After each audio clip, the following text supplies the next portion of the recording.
Hello, and welcome back to another episode of Critical Reactions with your host, Bryan. It's Monday. That means it is a new theme. We're going to be exploring worldish music, which is Western music that also incorporates elements from outside of Western music. We're going to be kicking off this week with some Talking Heads. This track is called Crosseyed and Painless. I have no context going into this one, but we have heard Talking Heads a couple of times. So, let's see what they're bringing to the table today.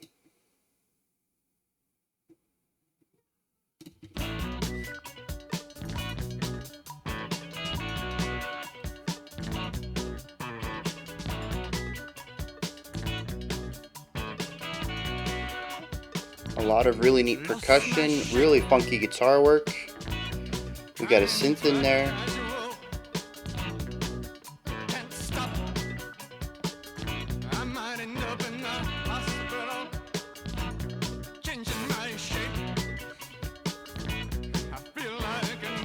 Yeah, we're not moving anywhere. It's just a real static idea.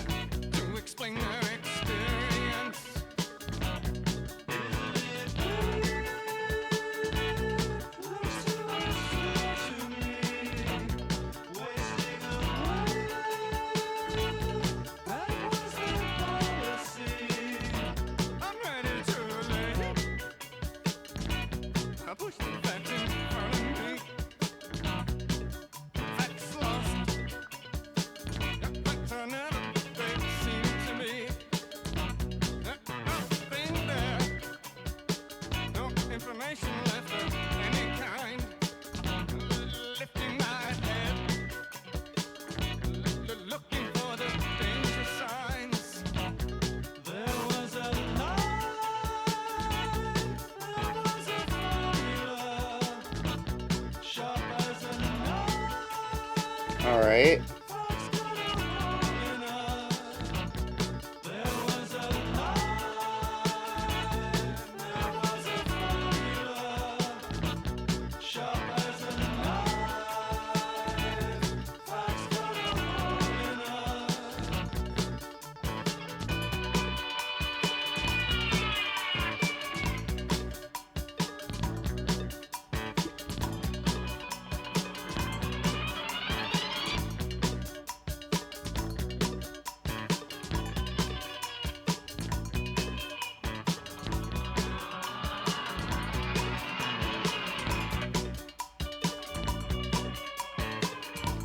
There's a lack of any concrete ideas happening.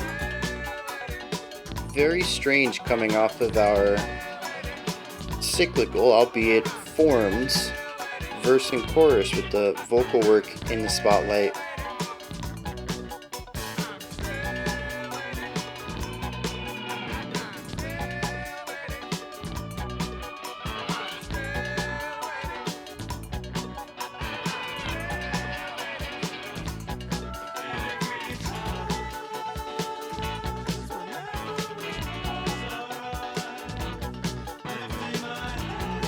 I do not envy the bassist on this track.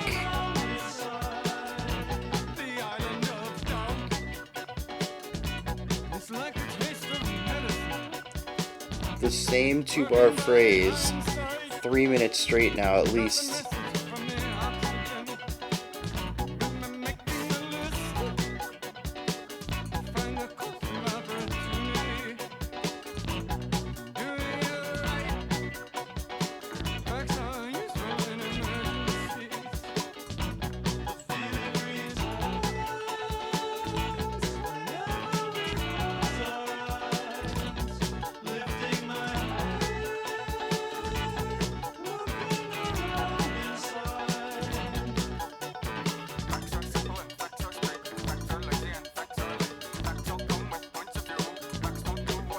Really nice idea to take the rhythmic complexity of the instrumentation and allow the vocals to be a part of this.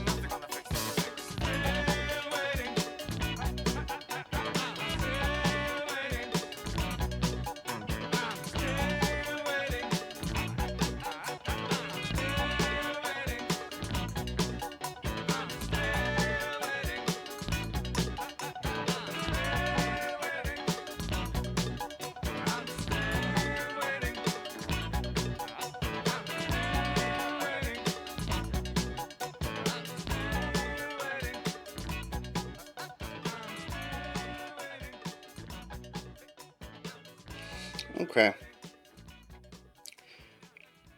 The thing with Talking Heads, this is the second track in a row from them, I think, that follows this pattern. Although last time there was quite a bit more variation on the music than we heard in this track. It was also quite a bit longer, though. Is that they have one foundation and they play it forever. And they put different sections on top of it. For this one, we actually didn't get different sections. We got uh, kind of different groupings of layers, but the general vibe of the song never changed for the almost 5 minute runtime. Whereas the last track, and I really wish I could remember what it was, had quite a few sections to it. If y'all remember though, it was a really cool one where it put up visualizations of all of the instruments in it, so you could have a visual indicator of when instruments came in or left, which layers were added, which ones were removed, all that kind of stuff. It was really neat, and I would have liked to have that here as well.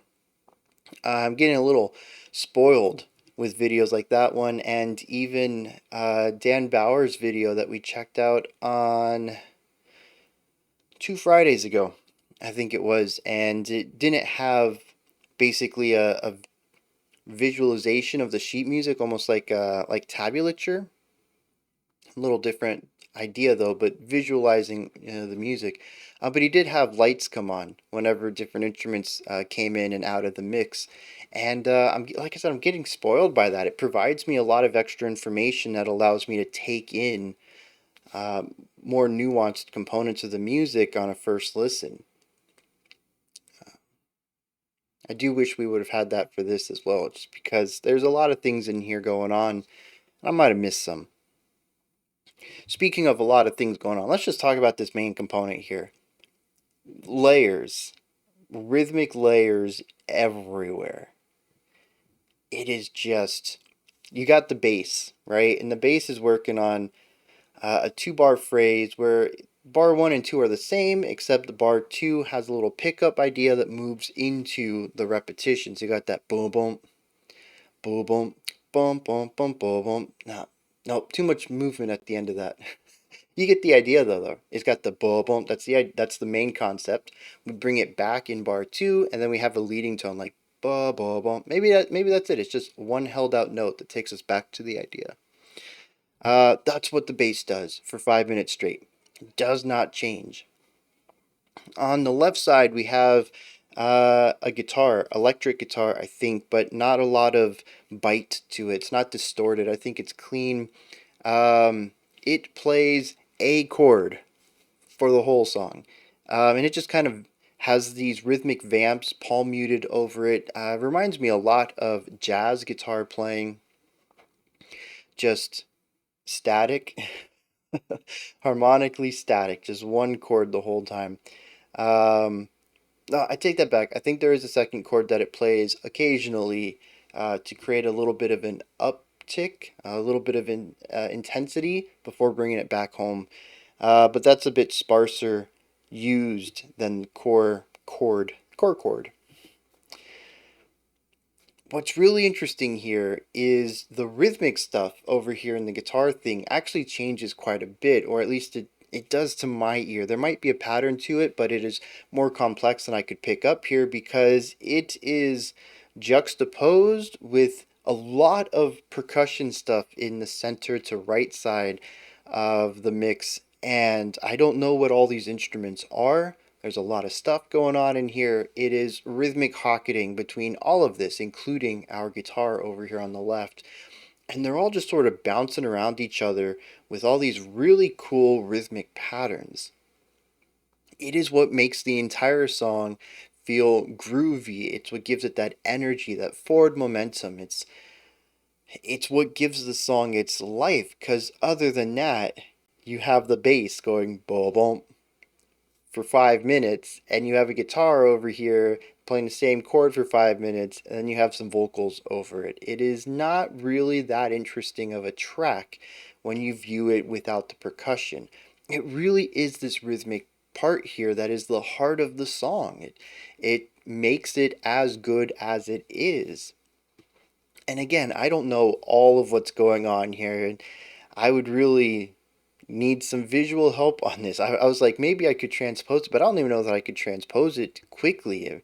There's so much going on in any moment. I guess the benefit is after you transpose 8 bars, you probably have the entire song minus some minor variations throughout, if there are any. And that's pretty much the whole song. Our verse vocally is lower. Our chorus is a falsetto, maybe a mixed head and chest. And occasionally we get some vocal harmonies in there. And then we have the B section.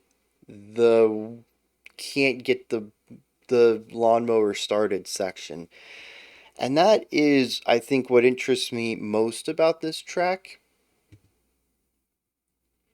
Everything else is the post-punk, I think is what this is. Maybe, yeah, I think it's post-punk.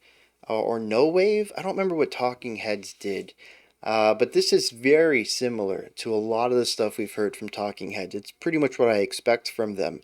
Um, but then we get to this part and it feels more intentional. I mean, maybe the fact that we're only working with one chord, it never goes anywhere, it's cyclical, it just kind of stands still, it makes the song feel meandering despite the percussion, the rhythmic stuff pushing things forward. Um, I mean, maybe all of that has a purpose too, but this feels purposeful. They cut out 40 seconds, give or take, from the vocals who have dominated the spotlight this whole time to showcase guitar work that plays a couple of notes and then quits. Over and over and over again. We hear this like 6 times. It's like trying to start a lawnmower and it just won't. And it's like the guitar work and it just gives up. And you get a couple of notes and then like that's not going anywhere. We got to try something else. So the guitar pans over here and plays like 2 notes and then just quits. And it's just it feels like it lacks meaning. It feels like it lacks concept, intent. It doesn't know what it wants to do. Um, Maybe as a whole, it doesn't know what it's supposed to be. I don't know. I'm listening to this thing and I'm like, what's going on here? I'm kind of hoping we hit the lyrics and it makes a little bit more sense, but it wouldn't be the first time we've heard a really, I mean, what would we call it, minimalistic soloing, minimalistic melody. A couple of notes, and it's kind of the opposite of typical melody writing, where you take 75% of your phrase to play something, and then you give a little bit of break at the end, like what a lot of jazz soloists will do. Where a majority is music, and then there's a little break at the end of your ideas where you kind of evaluate where you want to go with it. You take your breath if you're a horn player. It's the opposite of that, where we play for 10% and rest for 90. I don't know why that makes me laugh. Uh, but it does. But yeah, I don't know what they're going for there. It's just a lot of starting and stopping. We don't ever really get to go anywhere with it. And when I finally think that they're taking this solo in a direction that makes sense, they quit and the vocals jump back in and we head into the next part of the track. I don't know. It's kind of wild. So we got this A B C. This is our solo section. We come back for another A B, and then we have an interesting outro. It kind of switches to rap, or at least a type of spoken word that is rhythmically engaged. It is not pitch engaged. It's not really looking at specific notes. Melodically engaged, I think, is the phrase I wanted there. It cares primarily about rhythm and flow, and I think there's even a rhyming pattern to it. So this is rap, is it not? And that's what takes us out on the song before we fade out on more of the A section. Just It's a lot of monotony, a lot of going nowhere. I can't even say that there's a strong emotional component to the vibe that they create because it's just one chord, and one chord can have an emotional component, but usually we relate emotions to progressions.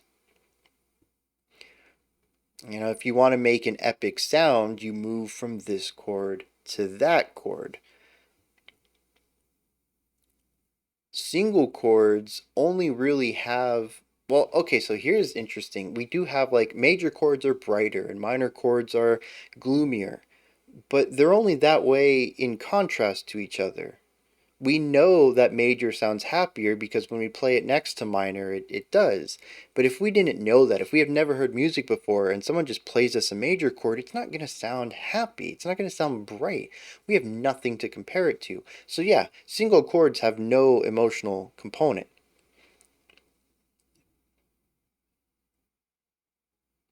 Well, that's not actually true because most people who have listened to music know what a sad song sounds like and know what a happy song sounds like.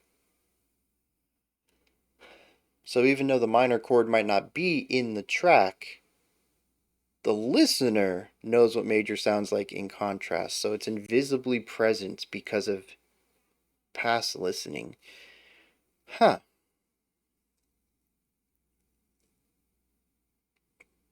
Well, this is a conversation for another day because that seems like it's a big rabbit hole. What I'm getting at though is that the song by itself doesn't really have much emotional property to it. It's sort of a blank canvas because it doesn't go anywhere. It doesn't do anything. It sits in one place and is fine with that. It doesn't really feel happy though. So I don't know if I can say that it's fine with it. It just kind of is for a majority of this track, and the solo just kind of is too. It doesn't do anything. Really, the percussion is the only part of the track that I feel wants to go anywhere. It's what drives us forward. It's rhythmically interesting. It's cyclical. There's no end to it, but it feels like a complete idea. As far as the rhythmic phrasing goes, it's a lot more complete than any of the melodic or harmonic ideas we have, that's for sure. And that's kind of what the song just kind of feels like to me. It just it is. It doesn't feel anything. Hmm,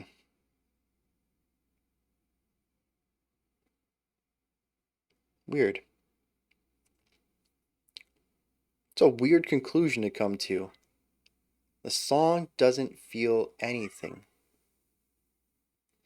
I don't know what to take from that. That is a vague idea, and I don't even know what we could extrapolate from that. But yeah, song doesn't feel anything. That's exactly how I think it is. That's exactly what I feel about it. The song just is from start to finish. Is it complacent with that? I don't know. I don't think there's enough information there to figure out complacency, but it is. Yeah, I don't know.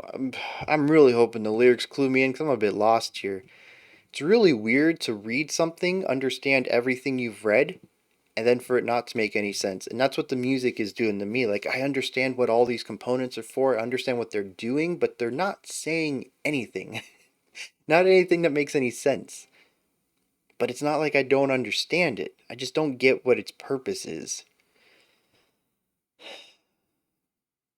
Lyrics.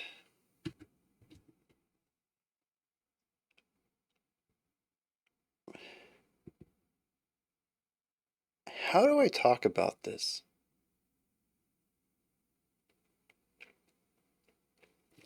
I feel like they're addressing everything. How many topics can somebody roll into a single poem? Or set of lyrics if you prefer. And how much of that can pair with the music you're making? That seems to be the challenge that they undertook with this track. I think it's really interesting we kicked the song off, lost my shape, trying to act casual.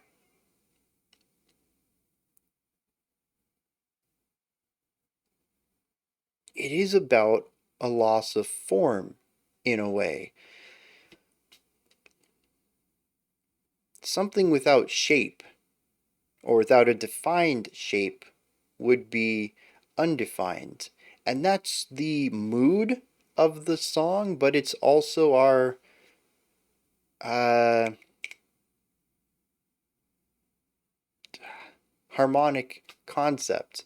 We don't have a chord progression, we just have a chord. It doesn't mean anything on its own, it just is. The song doesn't have a form because it's lacking harmonic foundation. Even melodically, it doesn't go anywhere. It just is. The only thing that I've mentioned that has any sort of shape or form to it is the rhythmic hocket that happens. It is groovy, it's rhythmic, it has cadence, it has momentum and direction. It is the only thing in the track that feels anything shaped. And the only reason I think that is possibly, this might be a bit of a extrapolation here, but is because they wanted to make something that was still musical. That's my guess.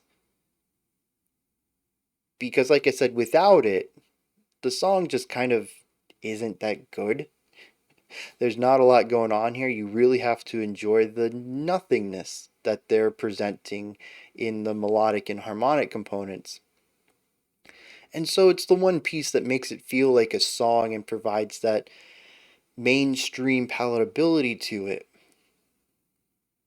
But a lot of this track is about not knowing what to do or who you are or what your form should be. It's about being putty or a blank canvas, as I mentioned. A couple lines later, it says, changing my shape, I feel like an accident.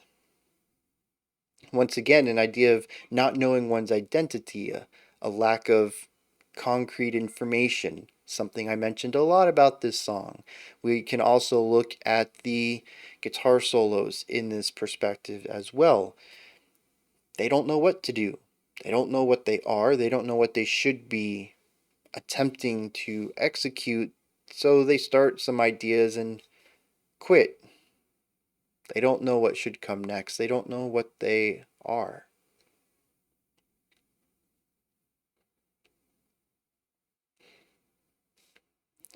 We see these ideas in the chorus, the second chorus particularly. They are different lyrics in both choruses. It says, there was a line, there was a formula, sharp as a knife, facts cut a hole in us. And this might be alluding to who knows what. The track was released in, I have no idea. Why don't I have information about this? 1980.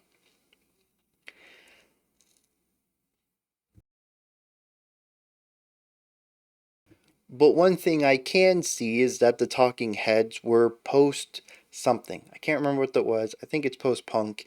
They were pushing the boundaries of music. They were saying, what if we take the instruments of punk and make something else with it? And through that, they entered into avant garde and experimental forms while sticking with the rock instrumentation. They were breaking outside of the line, outside of the formula. There is a second element here that I have been glossing over completely, which is the idea of being in a hospital and having doctors talk at you while you are in this lost shape, not knowing what you're doing, not knowing who you are.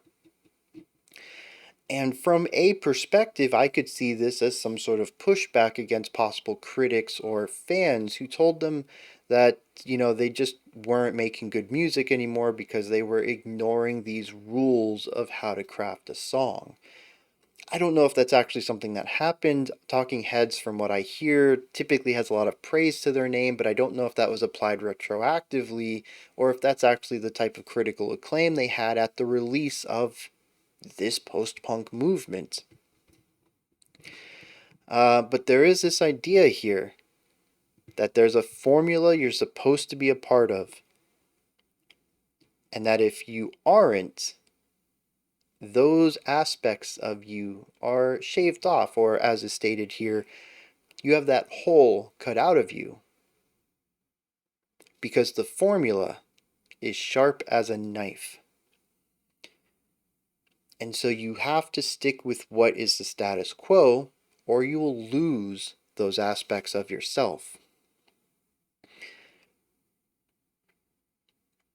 So is this about them making music that was different than the status quo? Is this about some sort of feeling within of formlessness? Is this about trying to make a song that is formless and the lyricist tried to make some lyrics that went along with it?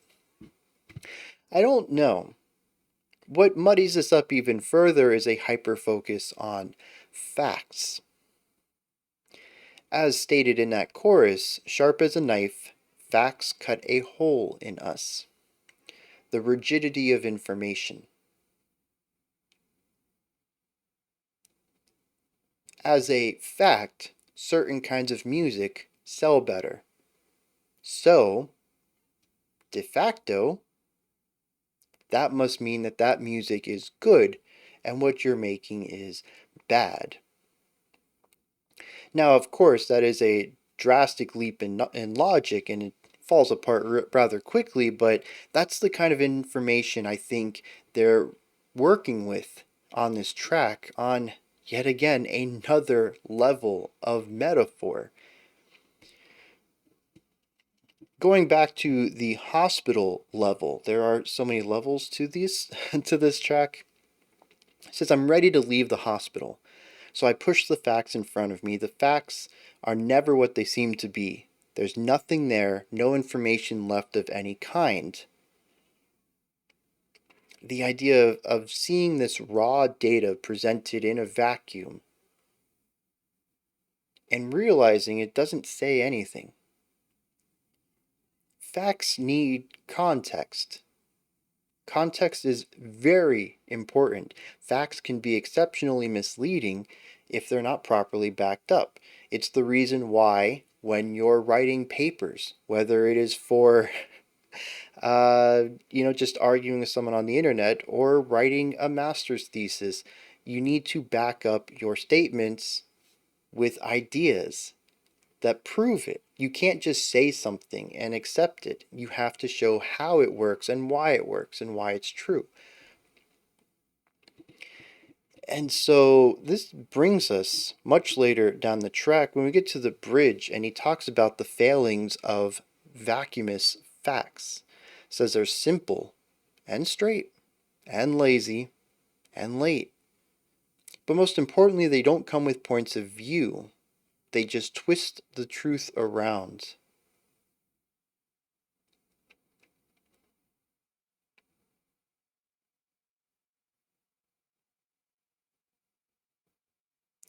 And I find this to be very profound.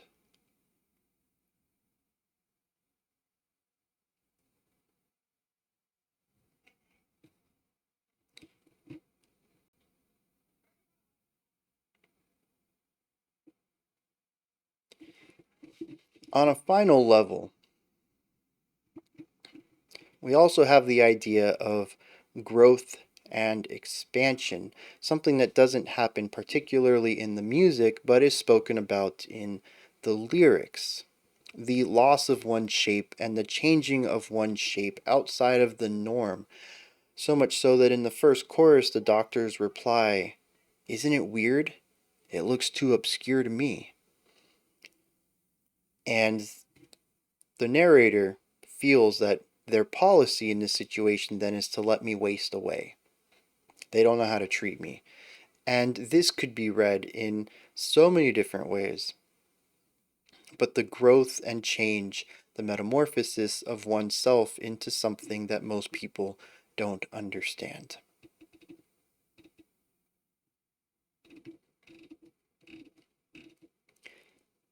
Which feels entirely odd, but eventually normal for our narrator. Again, I don't know if this is specifically what they were aiming for, but I do see this fourth level within the lyrics, and that's what I'm talking about. That feeling of not knowing who you are and having to change your shape, the dysphoria of being in a body that feels alien.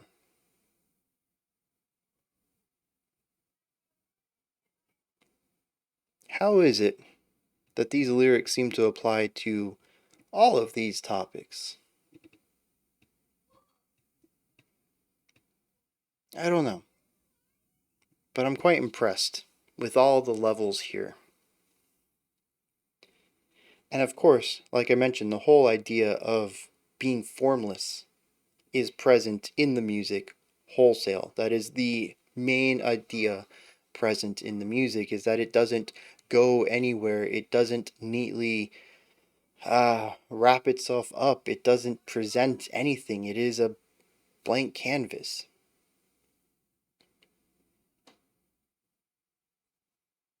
It is a moment where you lack knowledge of what comes next, or you lack intention and identity. And that could be another thing too.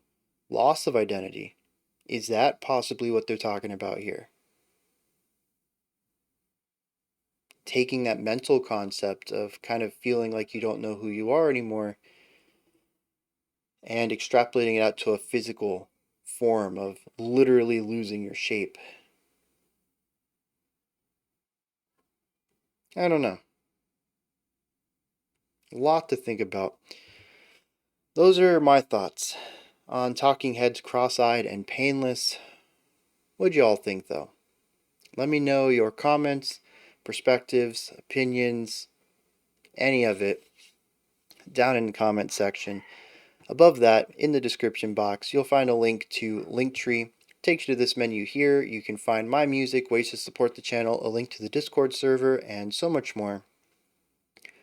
Above that, if you could, like, subscribe, and ring the bell. I greatly appreciate all three.